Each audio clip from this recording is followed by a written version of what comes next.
Hey y'all, I haven't made a video in a while, so I thought I'd do a quick update. Today I'm making some biochar. So first thing you do is make charcoal. So I'm trying this method out where you use a 55-gallon drum, prop on its side, and you build a fire in the bottom of it. And then as the fire strengthens, you just throw more wood on top of it.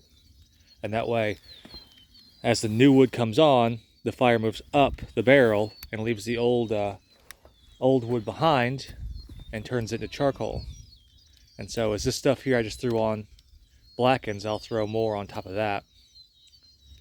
That way the fire will leave it behind, but yet it'll keep heating it and extracting the gases. So once I get this done, get to the top, I'll quench it with some water, throw water on top of it to kill the flames.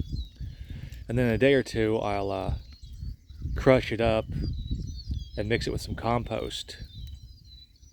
That way it'll be biochar at that point, once you mix it with the charcoal, with the compost. I'm planning on using all my sawmill scraps and turning as much as I can into biochar. Look at that big pile there. For the gardens and for my orchard and stuff like that. You know, turning this trash into treasure. Anyhow, that's what I got going on today. If y'all want to know more about this and how it goes with the orchard and the garden this year, go ahead and like and subscribe, and maybe I'll make a video about how it goes.